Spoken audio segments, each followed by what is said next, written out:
Serena Thorne had everything most people would never even dare to dream of: an inheritance large enough to fund small nations, penthouses suspended above the skyline, a personal staff that moved like a well-choreographed ballet, and parents whose names were synonymous with power. Yet Serena often woke up to a suffocating thought: how can a life so full feel so painfully empty? Her morning routine was always the same. A maid drew back the blackout curtains in her marble bedroom, revealing a horizon where private jets ascended like migrating birds. Another placed a tray with imported teas and artisan pastries at her bedside. A stylist stood by the mirrored wall, prepared to help Serena into dresses worth more than most people's yearly salary. And Serena did as she always did: smiled politely, thanked them softly, and went through motions that felt more like obligations than decisions. People envied her. They whispered about her beauty, her fortune, her fairy tale life. But what Serena felt was something few could understand: loneliness wrapped in gold, a gilded cage with silk bars, the weight of a world where everything was handed to her, but nothing ever felt earned. She wanted, desperately, to feel something real, which was why, on a whim one crisp morning, she dismissed her chauffeur and security detail and decided to walk through the heart of the city alone. No entourage, no driver, no carefully controlled itinerary. Just Serena in designer boots, wandering the streets like an ordinary person. She passed food carts, street vendors, commuters, and clusters of tourists. The city air felt raw, honest. It was exhilarating. And then she saw him. A homeless man sat against a graffiti-stained wall, bundled in two torn coats though the day was mild. A faded backpack lay beside him, its zipper half broken. His beard was thick, his hair unkempt, but his eyes, deep set and startlingly clear, watched the world with a strange mixture of weariness and hope. He held a cardboard sign in shaky hands: "Just trying to get through today. Thank you." Serena slowed. People walked past him, some whispering, others pretending not to see. But Serena saw him, truly saw him. On impulse, she reached into her handbag. The smallest bill she carried was a 20, but something pulled at her. She hesitated, then opened a slim compartment she rarely used. Inside was an envelope with a few $100s, emergency cash her assistant always insisted she carry. Her fingers brushed across the crisp bills. She didn't think. She simply acted. She knelt slightly and handed him the envelope. The man blinked, startled. "Miss, this is too much." Serena shook her head gently. "Please, it's okay. I hope it helps." But it wasn't the money that made him freeze. It was the way she said it, softly, genuinely, without pity.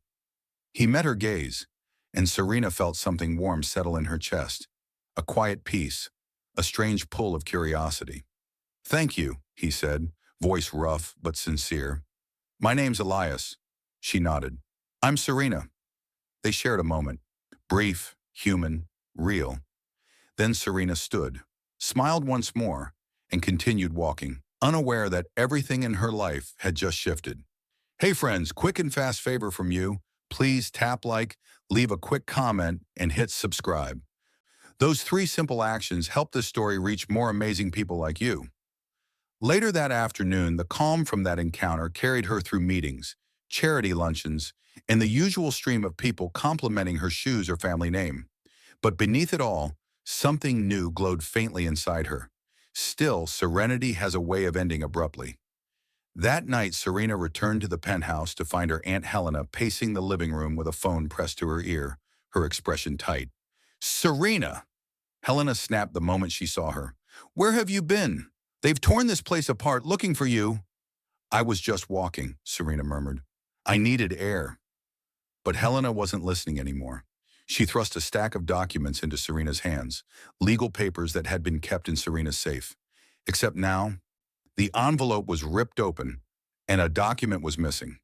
One of the most important ones: the Thorne Trust deed, an original, handwritten document from her grandfather specifying the terms of her inheritance, and more importantly, a clause that protected the fortune from certain relatives who had been circling Serena like vultures for years.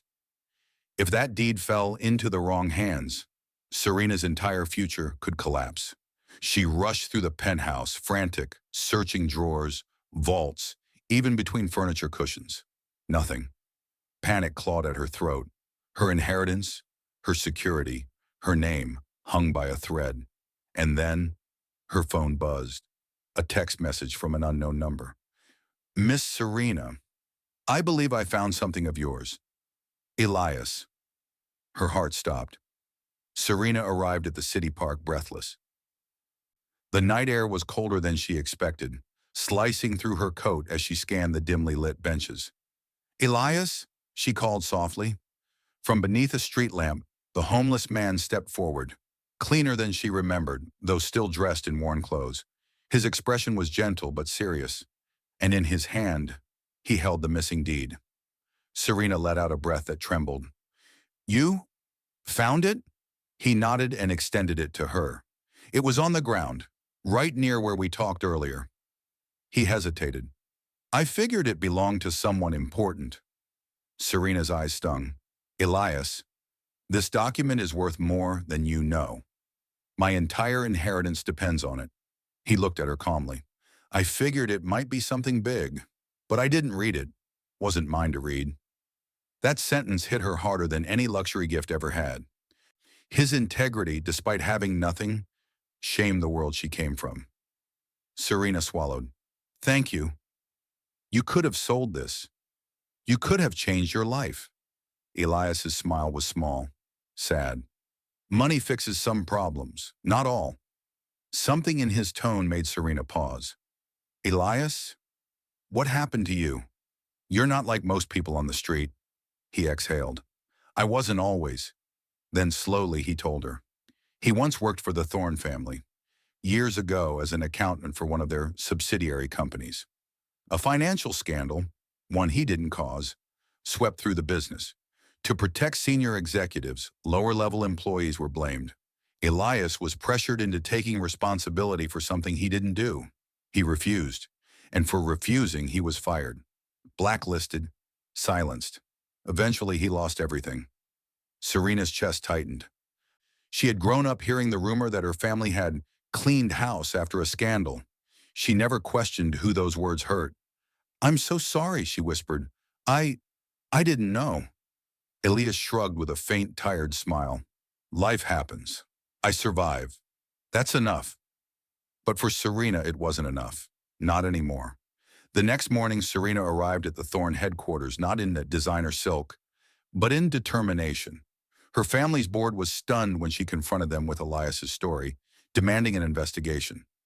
Most of them dismissed her concerns, but Serena wasn't a fragile heiress anymore. She was a woman awakened. With her lawyers and a handful of trusted advisors, she dug through archives, emails, old company memos, and the truth came out. Elias had been telling the truth the entire time. The scandal had been manipulated. Innocent employees suffered, and Elias, who refused to be complicit, paid the highest price. Serena took action. She reinstated his name, cleared his record, and set up a compensation package, though Elias initially refused a large payout. I don't want charity, he insisted. Serena shook her head. It's not charity, it's justice. Still, he only accepted enough to get housing, food, and a chance to rebuild. But Serena didn't stop there. Elias's integrity, his honesty when he had nothing, changed her. She began visiting shelters, funding housing programs, launching grants for people trying to start over.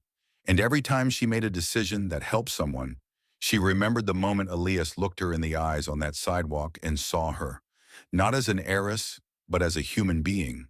Her life became richer, but not with money, with meaning. Reporters began calling her the heart of the Thorne Empire. Her story spread, inspiring thousands. But Serena insisted the hero wasn't her. It was the man who had nothing yet chose to do what was right. Years later, Serena visited Elias at the community center she had built, the Thorne Renewal Initiative. Elias worked there part-time, helping others navigate recovery programs, financial literacy classes, and employment applications. He had regained weight, shaved his beard, and smiled more often, but his humility never faded. Serena watched as he guided a young man through a budgeting worksheet, his voice patient and kind. When Elias finally noticed her, he laughed softly. "You didn't have to come in person," he said. "Yes, I did," she replied. "This place only exists because of you." He shook his head. "No, Serena, it exists because you listened." She smiled, and for the first time in her life, the smile felt whole. "If I hadn't met you," she said quietly, "I might still be living in that gilded cage, blind to everything outside it." "And if you hadn't been kind to me," Elias answered, "none of this would have happened." Their shared truth hung between them. A single act of kindness, small, spontaneous, genuine, had reversed both of their fortunes.